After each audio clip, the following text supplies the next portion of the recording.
Selamat pagi, salam sejahtera. Terima kasih kerana bersama dengan saya di Nazilin Unity Channel. Kita digemparkan dengan laporan pada pagi ini yang kononnya seorang pemimpin daripada kerajaan telah pun akan letak jawatan. Persoalan itu menimbulkan pertanyaan daripada kita semua, siapakah orang itu? Rupa-rupanya ia bukanlah seorang menteri, bukan juga seorang pengerusi GLC, tetapi ianya berkaitan dengan JCOM. Ini apabila merata orang mula mempersoalkan kredibiliti JCOM, mula mempersoalkan sejauh mana JCOM ini berfungsi, kerana sudah merata JCOM dilabel sebagai gagal. Mengapa Dr. Agus masih enggan letak jawatan? Persoalan ini timbul daripada sabudin.com. Di Parlimen semalam, beberapa ahli Parlimen bersuara mengenai kegagalan JCOM serta mahu agensi itu segera dibubarkan. Kata mereka, dengan pelbagai isu yang ada dalam negara, daripada kenaikan harga barang hingga konflik di Palestin, JCOM terbukti gagal memainkan peranannya dengan berkesan. Dengan itu, kata mereka, baik dibubarkan saja agensi tersebut, setidak-tidaknya wang rakyat dapat dijimatkan. Sebenarnya sebelum hal JCOM ini dibangkitkan di Parlimen lagi, isu kegagalan agensi yang diterajui Profesor Dr. Agus Yusuf itu sudah lama menjadi bualan serta luahan tidak puas hati di kalangan penyokong-penyokong kerajaan. Hampir tidak ada yang mengatakan JCOM adalah agensi yang berjaya dan telah berperanan dengan sewajarnya di bawah kendalian Profesor Dr. Agus. Rata-rata melihat Profesor Dr. Agus sebagai peneraju yang gagal dalam mengemudi JCOM. Selain beliau juga dilihat memiliki jiwa yang tak kental dan mudah koyak apabila berdepan duri-duri rintangan. Malah, mereka yang dekat dengan Perdana Menteri sendiri, semua yang saya pernah bertemu dan ada bercakap dengan mereka, terang-terang meluahkan rasa tidak puas hati dengan prestasi Profesor Dr. Agus. Ada di antara mereka bahkan sudah malas untuk bercakap lagi mengenai JCOM apabila disuahkan lebih banyak soalan Profesor Dr. Agus. Tidak dapat tidak, kegagalan JCOM yang sepatutnya menjadi antara suara paling ke depan dalam menjelaskan isu-isu serta dasar kerajaan kepada rakyat adalah berpunca daripada Profesor Dr. Agus selaku ketua pengarahnya.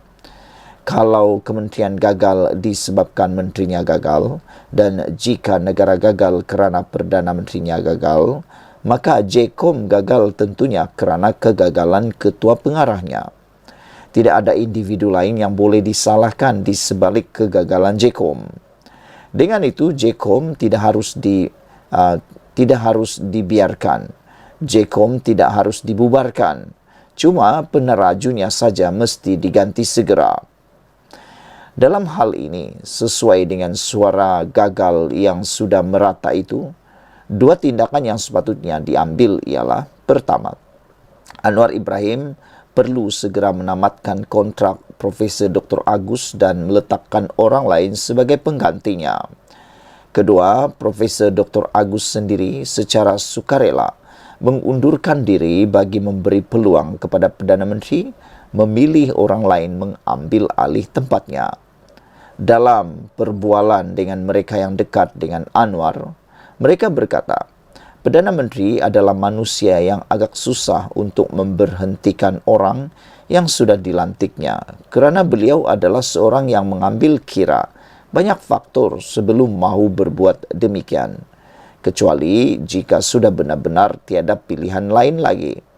Kadang-kadang juga tambah mereka, Anwar lebih sanggup menelan sendiri kegagalan itu daripada dilihat bersikap menganiaya atau menyusahkan orang berkaitan. Di sinilah kadangkala kebaikan Anwar Ibrahim diambil kesempatan.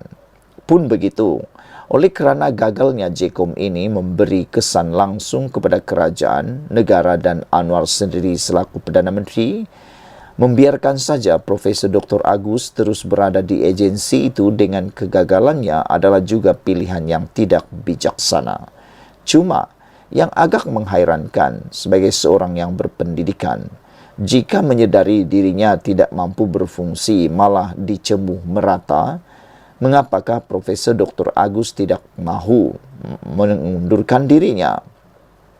Untuk apa lagi beliau mahu terus berada di JKOM jika tiada apa-apa yang mampu dibuatnya untuk kerajaan dan negara?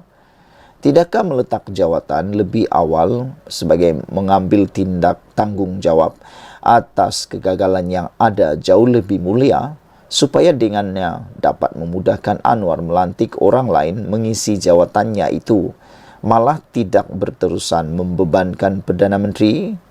Atau Profesor Dr. Agus mahu menunggu sehingga tempo kontrak 2 tahunnya berakhir baru mahu melangkah pergi?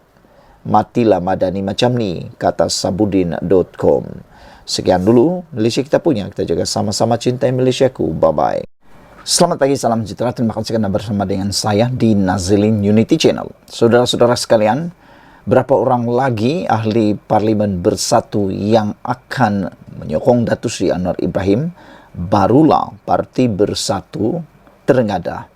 Barulah Parti Bersatu sedar diri ataupun tidak menyalahkan orang lain mengambil tindakan yang sewajarnya. Namun demikian, tindakan pemimpin daripada Parti Bersatu yang seakan-akan tidak dapat membaca keadaan politik yang sedang berlaku dalam parti itu, kini mula menghukum mereka sendiri. Dengan kata lain, mereka memasang jerat sendiri, memasang tali di leher sendiri, atau dengan kata lain, membunuh diri sendiri. Ini kerana dilihat tindakan menghukum ahli parlimen yang menyokong Datuk Seri Anwar Ibrahim dengan hukuman menggantung keahlian mereka seakan-akan tidak menakutkan mereka langsung. Bahkan makin hari makin parah keadaan dalaman Parti Bersatu terkini. Seorang lagi ahli parlimen daripada Parti Bersatu dengan berani dan lantang menyuarakan memilih untuk menyokong Datuk Seri Anwar Ibrahim. Kalau baru-baru ini dilihat ada 2 orang yang memilih untuk menyokong Datuk Seri Anwar Ibrahim, iaitu ahli parlimen Kuala Kangsar dan Labuan, hari ini bersatu sekali lagi digoncang dan dikejutkan dengan sokongan terbaru kepada Anwar Ibrahim, iaitu daripada ahli parlimen Gua Musang, yang kita ketahui telah pun mengalahkan Kuli dengan beberapa undi sahaja. Namun demikian, yang lebih penting lagi, ahli parlimen Gua Musang ini, iaitu Muhammad Azizi Abu Naim, telah pun menyokong Datuk Seri Anwar Ibrahim bagi memastikan kebajikan penduduk di kawasannya terbela. Sehingga ke waktu ini, kita masih belum mendengar apa-apa keputusan daripada Parti Bersatu. Makna kata, Parti Bersatu sudah mula kehilangan 3 sokongan ahli parlimen. Kalau digantung lagi, dah 3 kawasan parlimen daripada Parti Bersatu yang boleh kata akan sah kala pada PRU 16 akan datang. Jadi, bila baru Parti Bersatu sedar diri bahawa mereka perlu melakukan sesuatu yang bukan ke arah memecat tetapi perlu membuat rundingan. Saudara-saudara sekalian, ahli parlimen Gua Musang Muhammad Azizi Abu Naim menyokong Anwar Ibrahim bagi memastikan kebajikan penduduk di kawasannya terbela.